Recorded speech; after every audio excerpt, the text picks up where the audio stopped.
মস্তিষ্কের ক্ষয়জনিত রোগ পার্কিনসন্স সম্পর্কে জনসচেতনতা বাড়াতে আজ বিশ্বের অন্যান্য দেশের মতো বাংলাদেশেও পালিত হচ্ছে বিশ্ব পার্কিনসন্স দিবস। দিবসটির এবারের প্রতিপাদ্য সচেতন হন, সুস্থ থাকুন। স্নায়বিক এই রোগ প্রতিরোধে সচেতন থাকার পাশাপাশি নিয়মিত চিকিৎসকের পরামর্শ গ্রহণের তাগিদ বিশেষজ্ঞদের। শরীফুল ইসলামের প্রতিবেদন। মস্তিষ্কের ক্ষয়জনিত একটি রোগের নাম পার্কিনসন্স। এই রোগে আক্রান্তরা মস্তিষ্কের নির্দিষ্ট কিছু কার্যক্ষমতা হারিয়ে ফেলে, ফলে রোগীর শরীরে দেখা দেয় স্নায়বিক দুর্বলতা।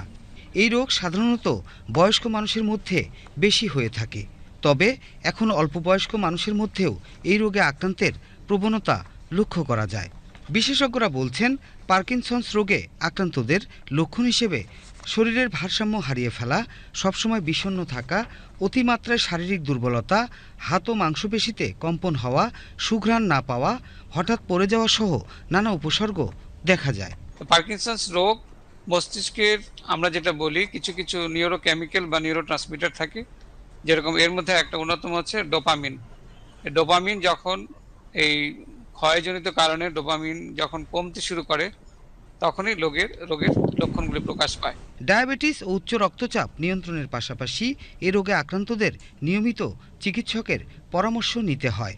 পাশাপাশি ভেজাল খাদ্যদ্রব্য গ্রহণ না করা, ধূমপান ও তামাকজাত দ্রব্য বর্জন করা, অতিরিক্ত মানসিক চাপ না নেওয়া, ফাস্টফুড খাবার ও অ্যালকোহল বর্জনসহ নিয়মিত স্বাস্থ্য সচেতন থাকার পরামর্শ চিকিৎসকদের।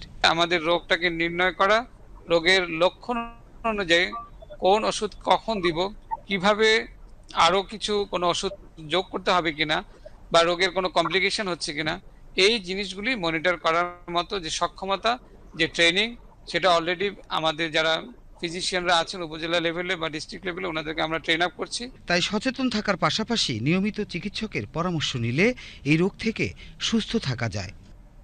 Shariful Islam, BTV news, Dhaka.